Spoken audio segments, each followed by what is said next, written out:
Mateo capítulo 5.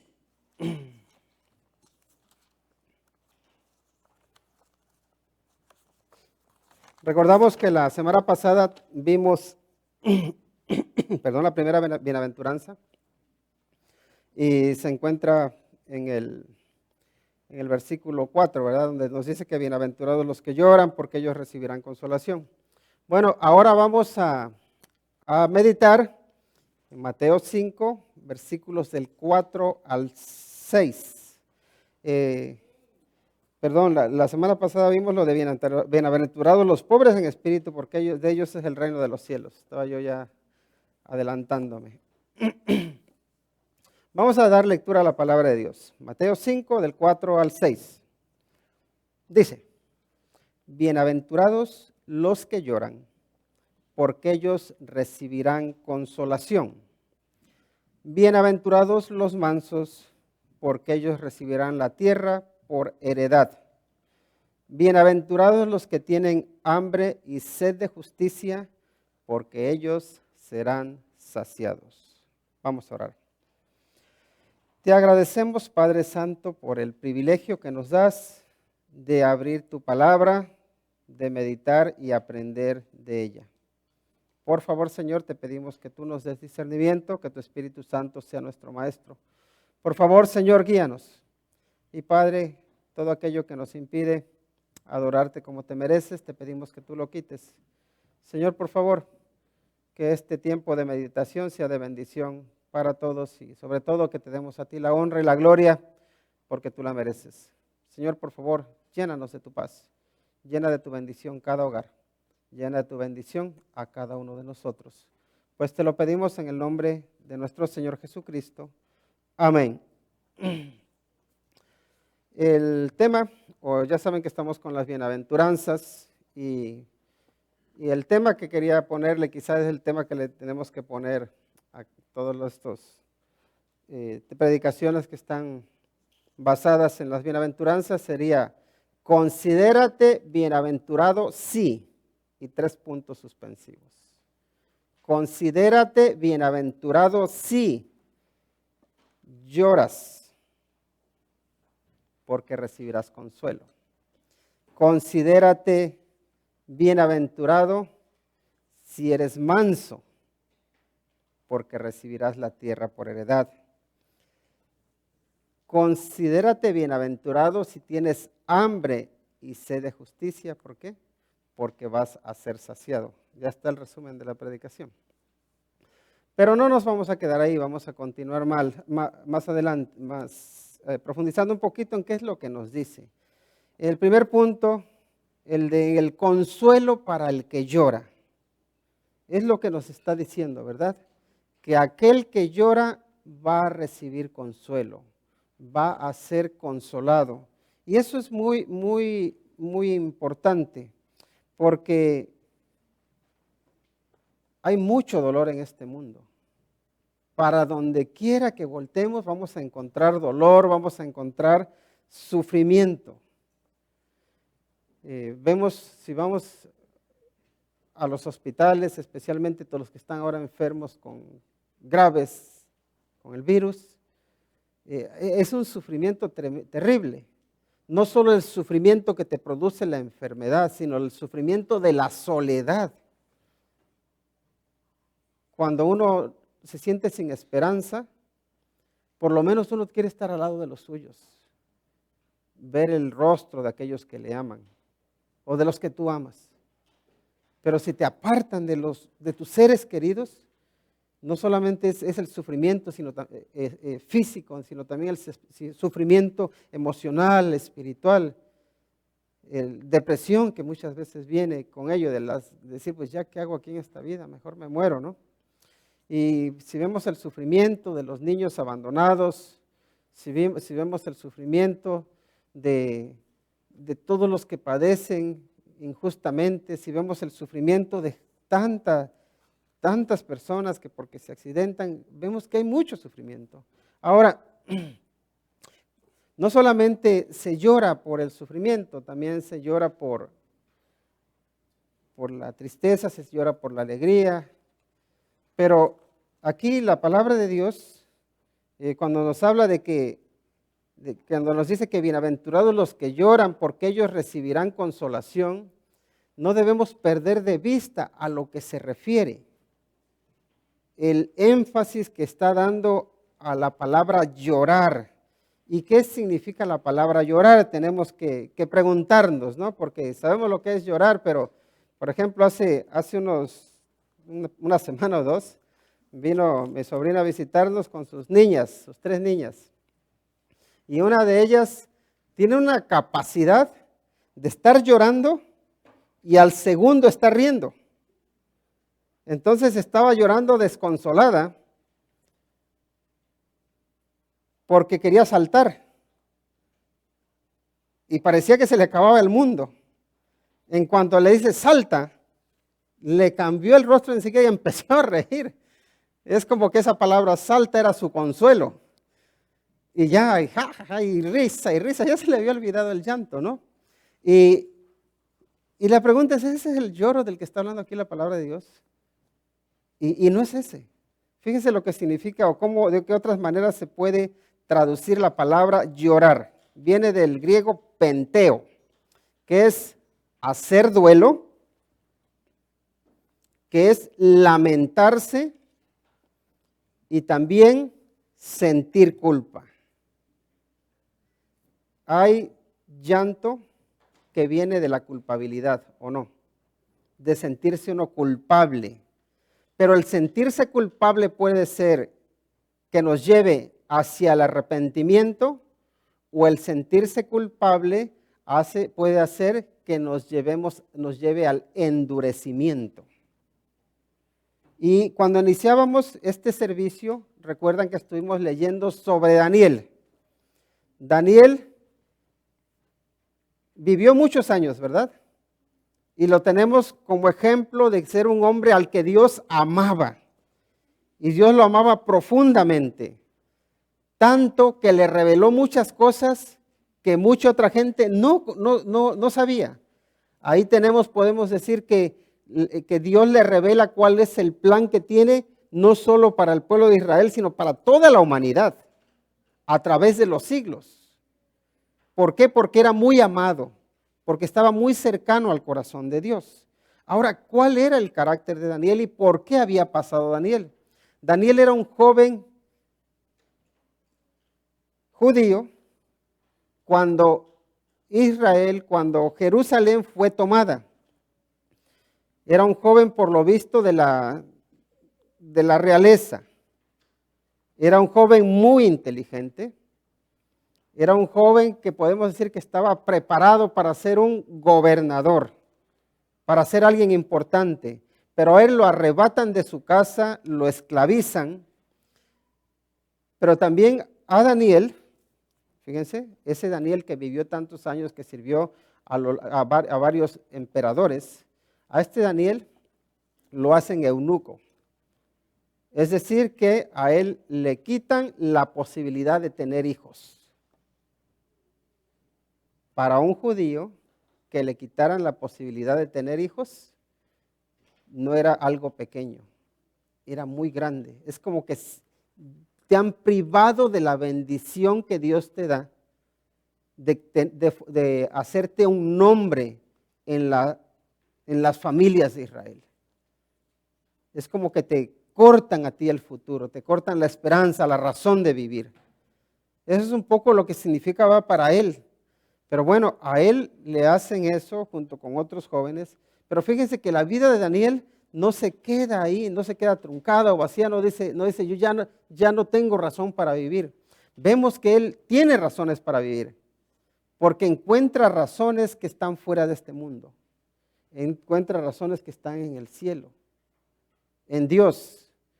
Y yo les pregunto, ¿qué es lo que has perdido que más te ha hecho llorar? ¿Qué más te ha dolido? Y la siguiente pregunta es, ¿crees que eso te ha quitado ya la razón de tu existencia? ¿O todavía hay razón para que tú vivas? Y les puedo decir, aunque hayamos pasado por mucho dolor, por mucho sufrimiento, por mucho lloro, les puedo decir que la vida no se ha acabado. Dios todavía tiene planes para ti que no se limitan a lo que este mundo ofrece, sino que son planes para la eternidad. Dios tiene planes para ti que son eternos, para cada uno de nosotros. Ahora, Daniel cuando ora ahí, ya lo estuvimos leyendo hace un rato en el capítulo 9, para quienes lo quieran leer en casa, todo el capítulo 9 de Daniel nos muestra la oración de Daniel. Y él cuando ora, se le ve en él arrepentimiento. Él no está culpando a otros. En él se ve ese sentido de culpa, ese lloro del que nos habla aquí el Señor Jesucristo, de bienaventurados los que lloran, es ese lloro que Daniel está expresando en su oración. ¿Y saben qué es lo que iba a pasar con Daniel? Daniel iba a recibir ¿qué? Consuelo. Bienaventurados los que lloran, ¿por qué? Porque ellos van a ser consolados, van a recibir consolación. Ahora la pregunta es, ¿qué significa la palabra consolar? Y consolar es, y se los digo porque no es tan difícil por lo menos pronunciarlo, es paracaleo.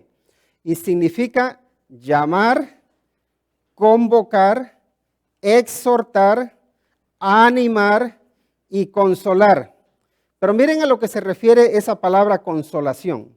Dice que se refiere al llamado que Dios hace a todos los cristianos para que nos presentemos ante su trono, para que nos presentemos a juicio y tengamos un argumento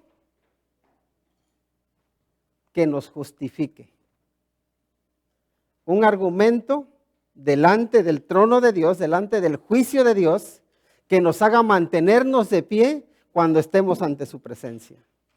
Entonces ese recibir consolación, que es el paracaleo, es llamar para consolar.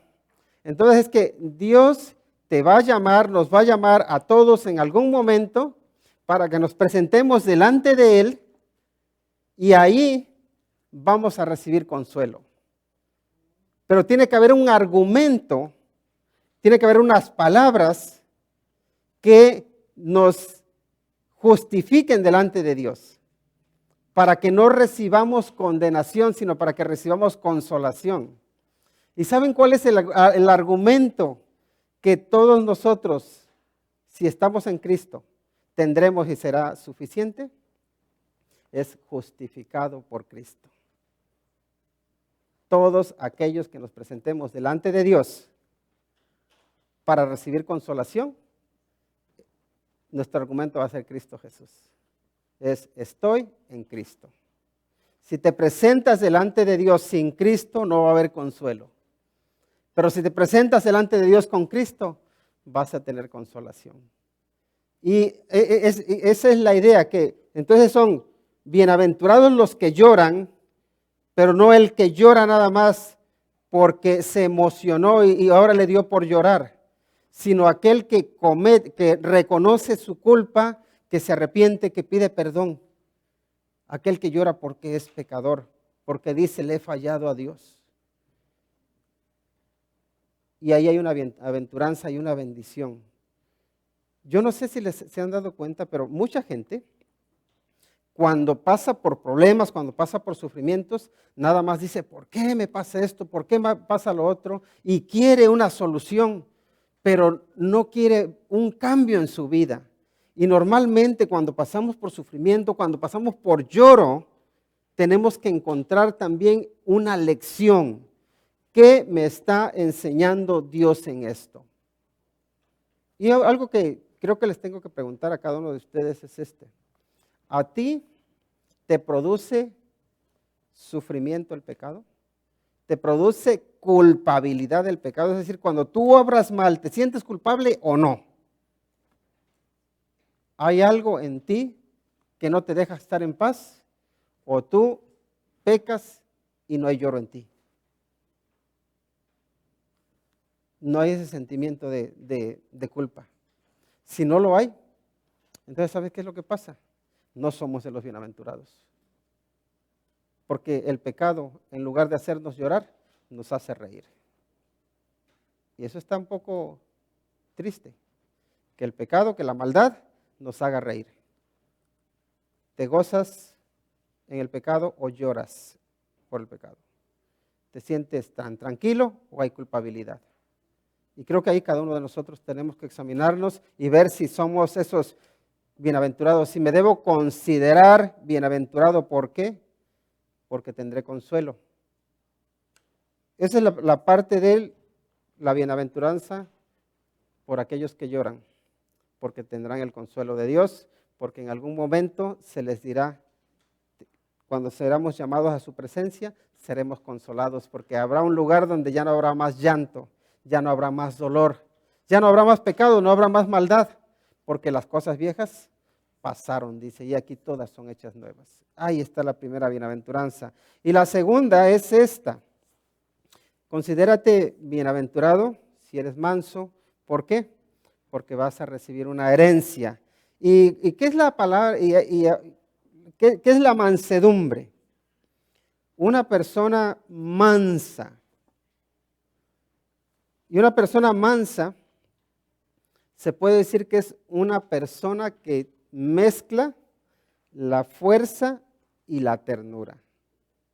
Son dos cosas que van de la mano, fuerza y ternura. Pero si queremos verlo de otra manera también, la mansedumbre es ejercitar el poder bajo la dirección de Dios. Ejercitar el poder bajo la dirección de Dios. Y para ponerlo más claro o más corto, podemos decir que la mansedumbre es poder bajo control. Poder bajo control. Esa es la mansedumbre. Y de hecho, esta palabra que se emplea aquí, la palabra manso, es un vocablo que se utilizaba para amansar, ¿saben qué? A los caballos. Como cuando se amansa un caballo, ¿qué es lo que se hace? Un caballo que no está amansado es un caballo fuerte, ¿verdad? Pero es un caballo que no tiene dominio. Es un caballo que no tiene una fuerza dirigida. Un caballo que está sin amansar, no lo puedes utilizar para el trabajo, no lo puedes utilizar para montarlo, para nada, porque es peligroso. Puede salir corriendo para un lado, puede incluso irse en algún precipicio, puede correr contra los coches, puede hacer cualquier cosa. Ahora, cuando ese caballo se amansa, ¿qué es lo que pasa? Ese caballo se puede decir que sigue teniendo la misma fuerza, el mismo poder, pero ahora ese poder y esa fuerza son dirigidas. Así que ahora ese caballo, si lo quieres utilizar para el trabajo, va bien, ¿verdad? Si quieres montarlo, sabes que no se va a alocar o no se va a asustar porque viene un camión o algo. Es un caballo, podemos decir, seguro. ¿Por qué? Porque es fuerte, pero esa fuerza está bien dirigida, está controlada. Y si pensamos en nosotros sin Cristo, somos como esos caballos salvajes. Y si queremos ser más ilustrativos, somos como esos burros cabezones que nos dicen para acá y nosotros que no, que para allá. No sé si alguno de ustedes ha lidiado o ha tratado con un burro. Son durísimos. Cuando un burro quiere ir para un lado, puedes darle golpes, puedes jararlo, puedes hacer lo que quieras, que no te va a hacer caso. Y ahí va para allá y tú que le jalas para acá y no. Así somos nosotros. Y cuando veo la palabra del Señor como el ejemplo que utiliza de que como somos como ovejas descarriadas. Y yo digo, parecemos más bien burros de esos cimarrones que no le hacemos caso al Señor. Pero el Señor tiene paciencia y nos llama. Y cuando estamos en Cristo, se supone que esa dureza que había en nosotros, que se ablanda, ¿no? Y que hay un cambio en nosotros, que hay una transformación. Y ya se quita de nosotros la rebeldía. Y esa fuerza, esa energía que lo que estábamos haciendo era desperdiciarla, tirarla en cualquier cosa, en vicios, ahora esa fuerza está bien canalizada. Y ahora esa fuerza está enfocada en servir a Dios, en servir al prójimo, en ser útiles para los demás, en ser de bendición. Entonces hay un cambio, ¿no? Entonces cuando dice que bienaventurados los mansos, porque ellos recibirán la tierra por la heredad, la palabra manso tiene que ver con eso, con que tienes ese poder bajo control, pero más que nada es el poder de Dios que es el que te guía. Pensemos ahora un poco en cuál era la situación en la que vivían los judíos cuando el Señor Jesucristo dijo esto. Recuerden, hemos estado memorizando ya desde el versículo 1, ¿no? Como dice, viendo la multitud, el Señor Jesucristo ve la multitud, ¿verdad? Y dice que subió al monte. Ahí miren el versículo 1, dice, y sentándose vinieron a él sus discípulos, ¿verdad? Dice, y abriendo su boca les enseñaba diciendo. Ahora veamos, los que están recibiendo su mensaje más directamente son sus discípulos, ¿verdad? Pero en el fondo hay una gran multitud, un pueblo judío que le escucha. Y la pregunta es, ¿qué anhelaba más que nada el pueblo judío en ese tiempo? El pueblo judío vivía en ese tiempo bajo el control de un imperio, ¿verdad? Un imperio que era el imperio romano. Y el imperio romano, de alguna manera, lo que decía es, las posesiones que tú tienes, tus tierras, todos los bienes que tú tienes son míos. Tú eres nada más, no eres más que un administrador. Así que te voy a poner aquí gobernantes que te gobiernen, que van a estar bajo mi cargo. Te voy a poner cobradores de impuestos, y uno de ellos era Mateo, ¿verdad? Que son a los que tú le vas a dar de lo que tu tierra produce, porque eso me pertenece a mí. Entonces yo te voy a permitir que trabajes tus tierras, que en realidad son tierras sobre las que yo tengo poder, y me tienes que dar dinero. Entonces ahora, todas esas tierras que se supone que eran de los judíos y que ellos deberían beneficiarse, y recuerden que el Señor Jesucristo en un momento utiliza el ejemplo de que ¿quiénes son los que tienen que pagar los impuestos? ¿Los extranjeros o los locales? Los extranjeros decían. Dice, pero tú, Pedro, paga impuestos. Entonces, ¿por qué? Porque a ellos se les estaba tratando como si ellos no fueran los locales. Se les está tratando como si ellos fueran los usurpadores, a los que no les pertenecía la tierra. Así que el pueblo judío se siente que no es dueño de su propia tierra. ¿Y cómo quieren recuperar ellos esa tierra? ¿Cómo quieren recuperar o arrebatarle al imperio romano la tierra que es de ellos, porque Dios se las dio? Por la fuerza. Ellos esperan a un rey que sea lo suficientemente poderoso para levantar un ejército que se rebele en contra del imperio y que expulse a todos los extranjeros. Que expulse a todos los que han venido a usurparles, a todos los invasores. Los quieren fuera, los quieren derrotados, como sea. Entonces, eso es lo que quiere el pueblo de Israel. Está esperando a un rey que venga a darles libertad, a darles sus tierras. ¿Cómo? Con la espada, con la energía, con la fuerza, con el odio, con la venganza. Y todo el mundo está escuchando al Señor Jesucristo. Recuerden que la gente tiene expectativas muy altas en Él. ¿Qué nos va a enseñar? ¿Qué nos va a decir? Y al Señor Jesucristo, a toda esa multitud que espera que le restauren sus tierras, dice, bienaventurados los mansos, porque ellos recibirán la tierra por heredad. No le voy a declarar la guerra al imperio romano, ni les voy a devolver las tierras que ustedes anhelan. Pero en lugar de eso, les voy a dar otra tierra, la tierra prometida. Recuerden que Dios dio la tierra prometida al pueblo de Israel. Sí lo recordamos, ¿verdad? les prometió una tierra y les dijo que se les iba a dar.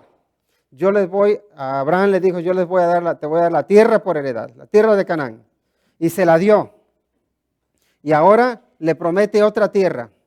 Porque recordemos que la tierra de Canaán no es nada más que un anuncio de esa herencia celestial que tienen en los cielos. La tierra que recibirán por heredad, sí se refiere al reino de los cielos. Pero hay algo más. Y es que también recordemos que el Señor Jesucristo es el descendiente del rey David y que Él es el legítimo rey de Israel. Y que también hay una promesa de que el Señor Jesucristo va a reinar por 1000 años y que le va a dar a su pueblo la tierra por heredad.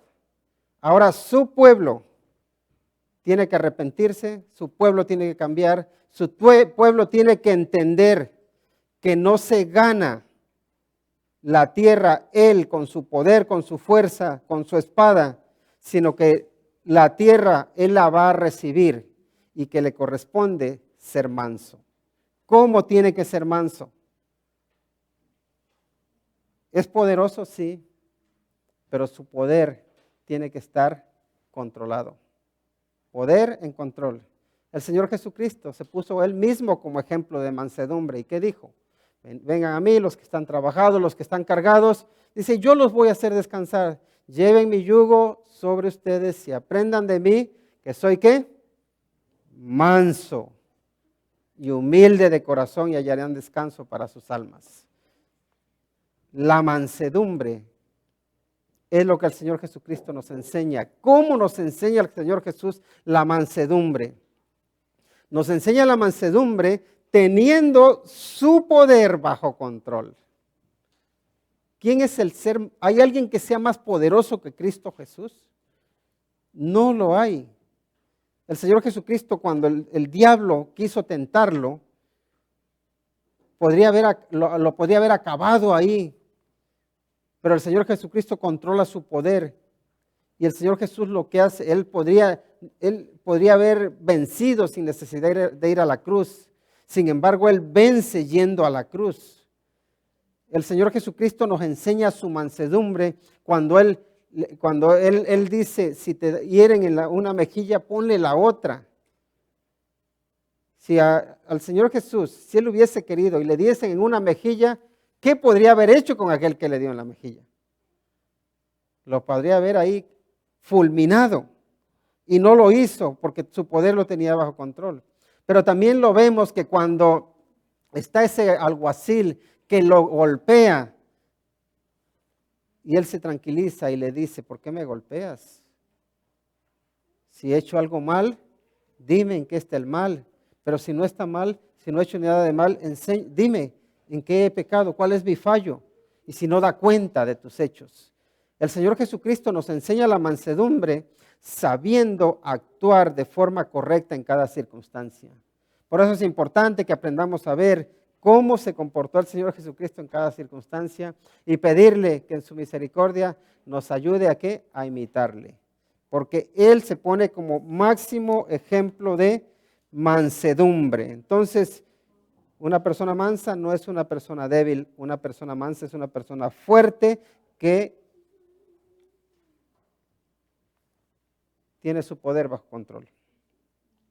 Ahora, cuando hablamos de herencia, ya sabemos que la herencia no es algo que tú te ganas. La herencia es algo que recibes. Si hablamos del cielo, ¿hay alguien que se pueda ganar el cielo?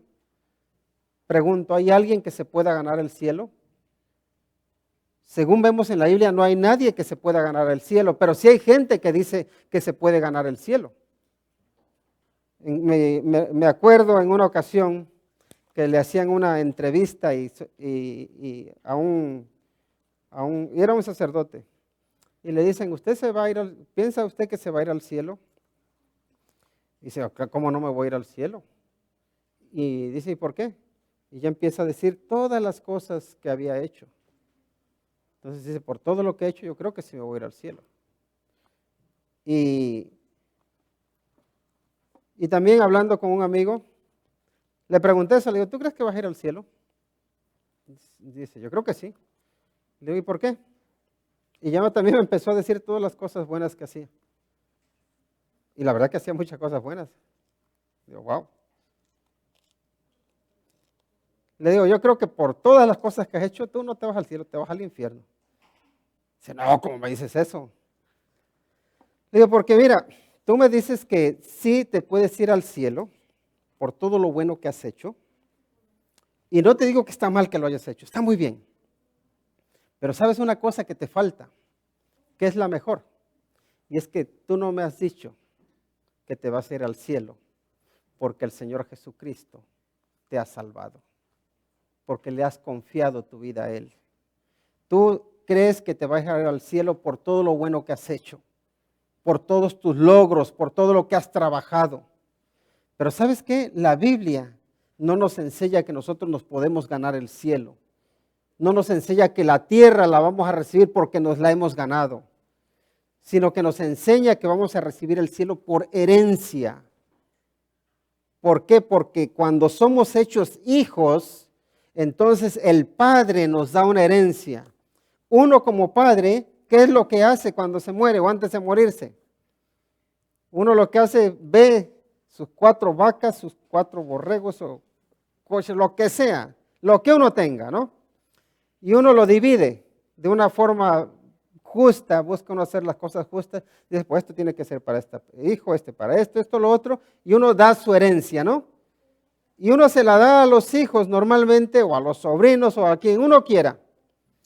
Pero uno no dice es que se lo ganaron. No se lo ganaron, lo que pasa es que uno se los quiere dar. Es uno el que se lo ganó, ¿verdad? Entonces, cuando nosotros venimos a Cristo Jesús, cuando Él nos salva, cuando Él nos rescata, Él nos hace hijos de Dios y entonces Él dice, yo tengo estas propiedades, te hago heredero de mis propiedades. Así es que Dios lo que nos dice es que somos herederos. Y aquí dice que recibiremos la tierra por heredad. No dice que las vas a recibir porque te la ganaste. Y esa es la gran diferencia. Entonces, mansedumbre. Ahora, la siguiente bienaventuranza es en el versículo 6, dice, bienaventurados los que tienen hambre y sed de justicia. ¿Por qué dice? Porque ellos serán saciados. Y la verdad que a veces me causó un poco de risa o un poco el ver la palabra saciar, pero ahora vamos a llegar a ella. Primero, el tener hambre. El tener hambre y sed de justicia significa anhelar algo, ¿verdad? Implica que uno busca saciarse, que uno está vacío, ¿verdad? Y todos nosotros estamos vacíos sin Cristo. Necesitamos saciarnos. Y por eso vemos que la gente pues hace una actividad, hace otra, que recurre a los vicios, a cualquier cosa, porque uno de alguna manera quiere satisfacerse, uno quiere llenarse. Pero uno está en esa constante búsqueda de quererse llenar. Porque hay un vacío en nosotros que tiene que ser llenado, que tiene que ser saciado. Y algo que veo en la sociedad es que todo el mundo busca ser feliz, ¿verdad? La gente quiere la felicidad y eso está bien. Uno querer ser feliz, ¿está malo querer ser feliz? Yo creo que no, ¿verdad? Pero yo suelo decir, miren, creo que lo que la gente necesita para poder ser feliz es tener paz. Si tú tienes paz, entonces puedes tener felicidad. Ahora, la paz viene cuando tú estás en paz con Dios. Cuando tenemos la paz de Dios y la paz con Dios, entonces somos capaces de ser felices.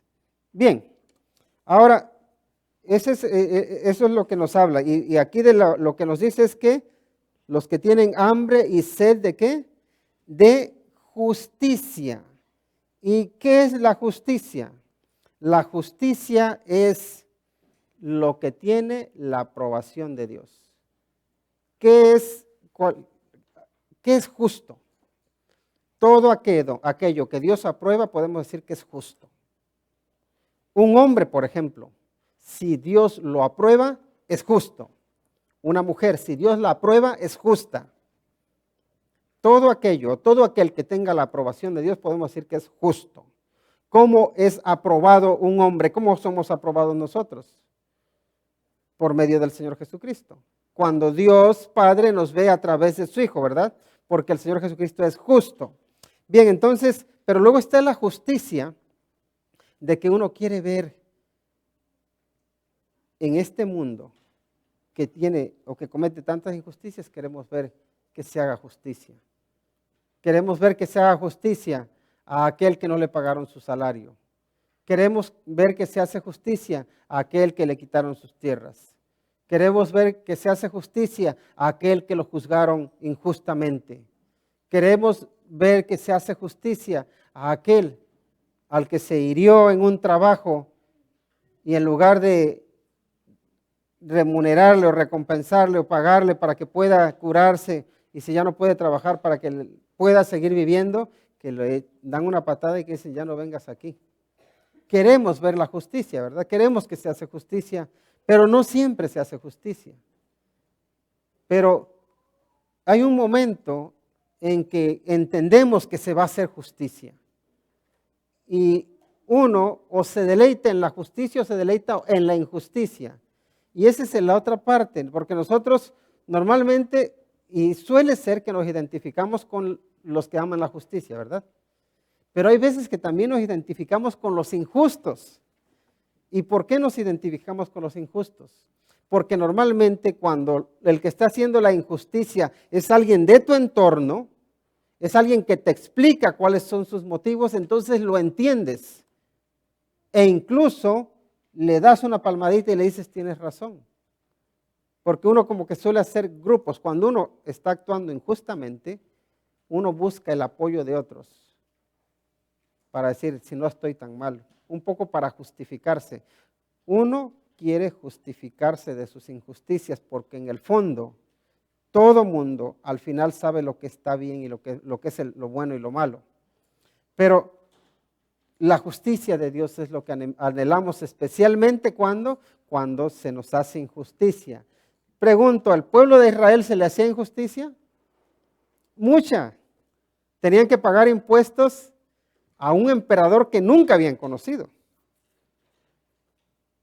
De sus ovejas, de sus siembras, ellos tenían que dar una parte para sostener a un ejército que les había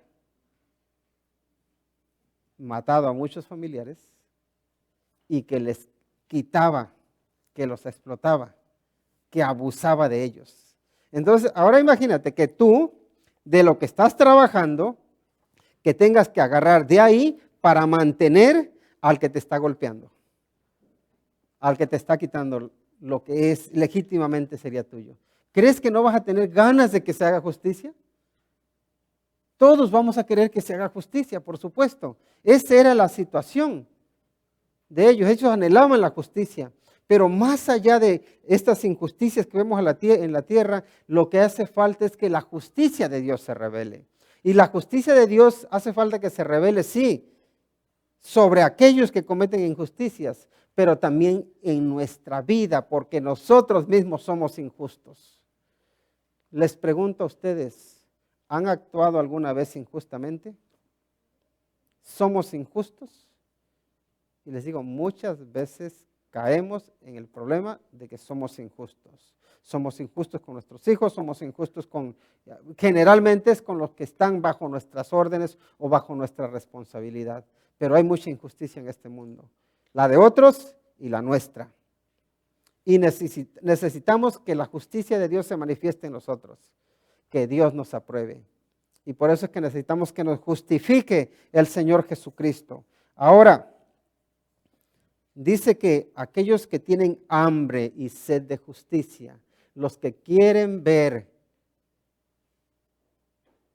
la mano de Dios obrando justicia, dice que van a ser saciados.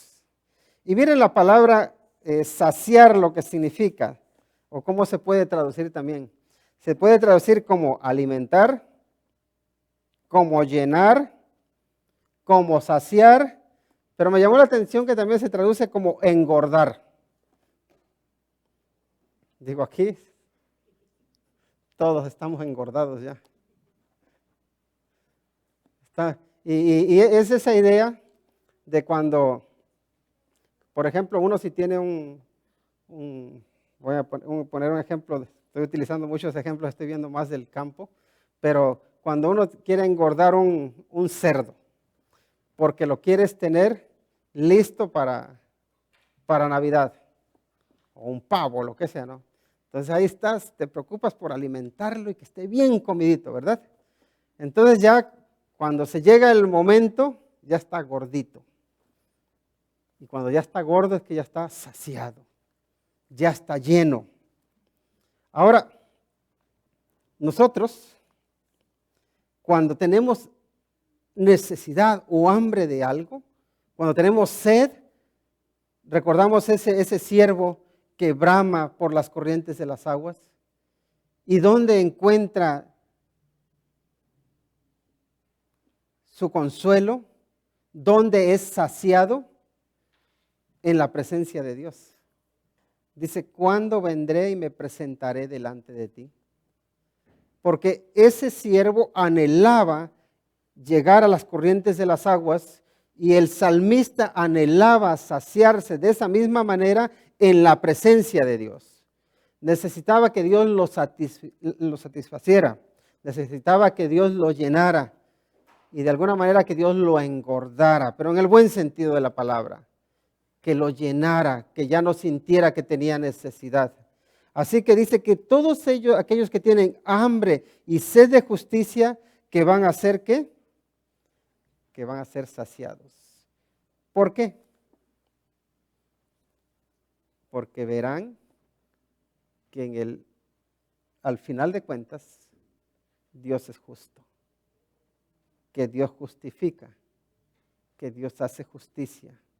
Y aunque en este mundo veas que hay muchas injusticias y que mucha gente se muere sin haber recibido lo justo y que mucha gente se muere sin haber sido ajusticiada y que mucha gente parece que hizo y deshizo y nunca pagó, al final todo mundo va a ser presentado delante del Rey justo y se le hará justicia. Ahora, cuidado.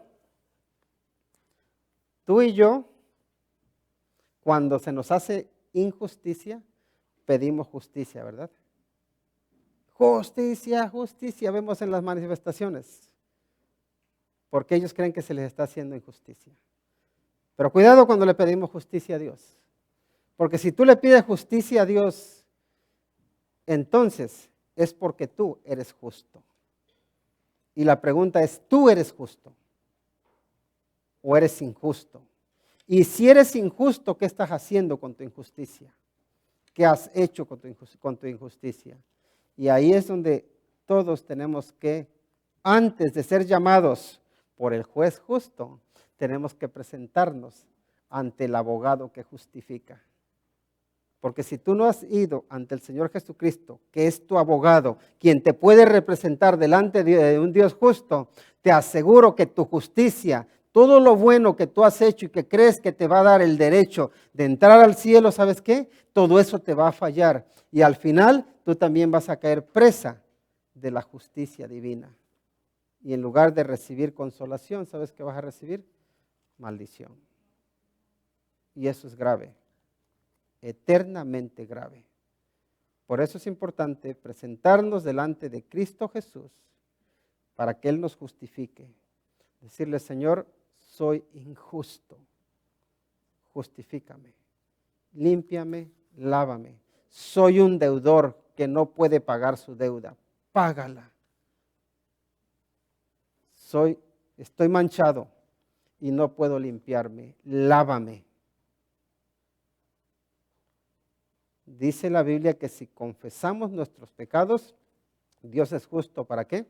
Para perdonarnos, y el perdón todos nosotros lo podemos dar y lo podemos recibir. Pero Él es poderoso también para limpiar. Solamente Él puede limpiar. Por eso es importante que le digamos, Señor, justifícame. y el Señor te va a saciar de su justicia. En un momento, si tú estás en Cristo Jesús, su justicia te va a saciar. Nada de lo que este mundo ofrece nos va a saciar plenamente, pero la justicia de Dios sí. Vamos a orar. Padre, te damos las gracias porque en ti hay saciedad, porque en ti hay llenura, porque en ti, Señor, hay plenitud. Y Padre, tú conoces cuál es nuestra vida. Si somos injustos, por favor, Señor, ayúdanos, justifícanos, perdona nuestros pecados, límpianos de nuestra maldad y por favor,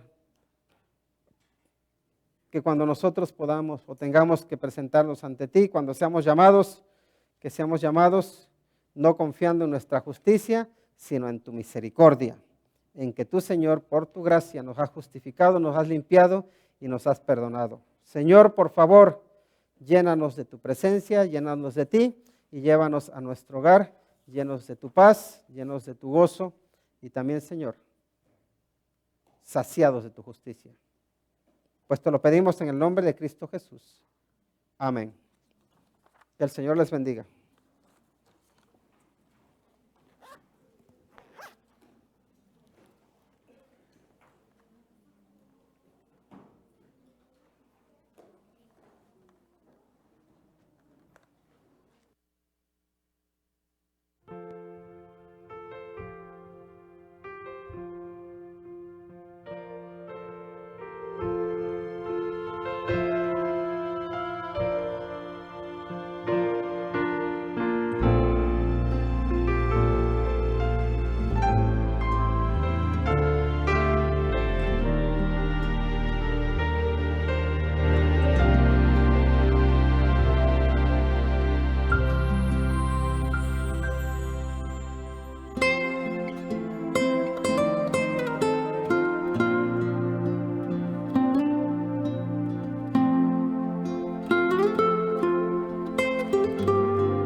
Amén.